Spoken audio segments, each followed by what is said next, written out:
Russian terrorists have once again attempted to destroy the Ukrainian energy system. On the night of March the 9th, they fired 81 missiles of various types and attacked drones at Ukrainian cities. 3 thermal power plants were damaged. But in general, the Ukrainian power system continues to operate stably, Ukrenergo said. Russian terrorists have already launched 13 massive missile attacks and 15 drone strikes against Ukrainian energy facilities.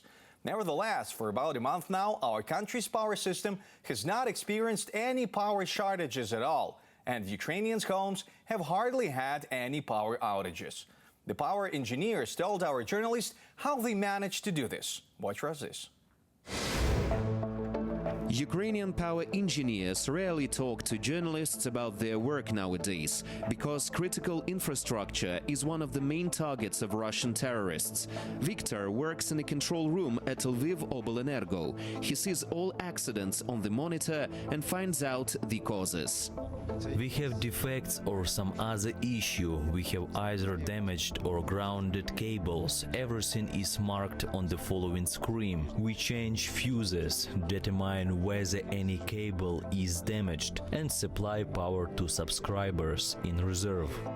None of Lviv Oblenergo's local substations were damaged during the Russian attacks, but Ukrenergo's generation facilities and distribution stations were damaged across the country. Since October the 10th, Russia has been periodically launching massive strikes against the Ukrainian energy system.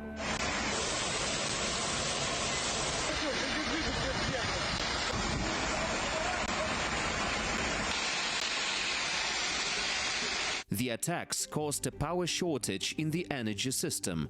Dozens of hours without electricity have become a common reality for Ukrainians. However, since February the 12th and until today, we haven't experienced any power shortages in the grid, and we don't expect any in the near future, Ukrenergo states. This allows us to no longer use the so-called rolling blackouts in most of the regions, except for those where it is impossible to restore power due to the fighting. Recently, Lviv power engineers returned from the north of Ukraine, where they fixed power lines in the deoccupied villages of Mykolaiv and Kherson regions.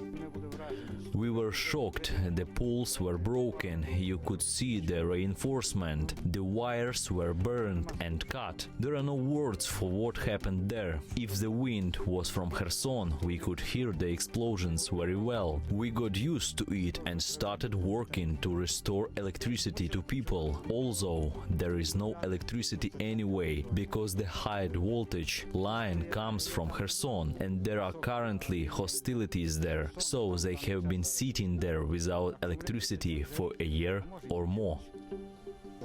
Unfortunately, the restoration of the power grids of Ukraine is just beginning, and we cannot say that everything is fine right now. The restoration of those power grids will be long, and we have to be prepared that the Russian Federation can harm us at any time in any place.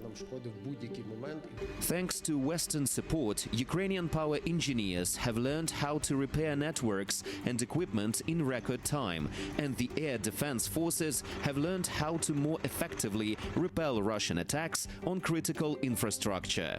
Experts say Ukraine has enough capacity to repair major energy facilities before the next heating season. Our energy sector has proved its efficiency in extremely fast restoration of damaged power infrastructure. Of course, energy companies, both generation and distribution, they demand international assistance in equipment supply, and with sufficient assistance, our energy system will be fully prepared for the next heating season, and it has a good chance to go through the next heating season without any limitations of power supply. In January, Ukraine partly resumed electricity imports from Europe, and Russian propagandists immediately seized on this. They claimed that without Western electricity, Ukrainians would not have survived the winter, but experts refute this. The imports are now said to be less than 5% of the consumption in the Ukrainian energy system.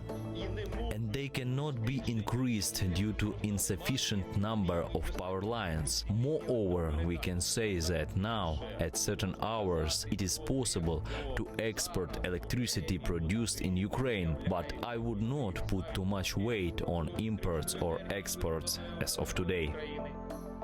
During the year of the full-scale invasion, Russian terrorist attacks, according to official information, destroyed more than 40% of the Ukrainian energy system. The energy sector does not disclose how much has been restored so as not to provoke new attacks. Thanks for watching our YouTube channel. Latest news, trends, and analytics on all about Ukraine. Like, share, and subscribe. Any questions, proposals, and comments, contact us via email.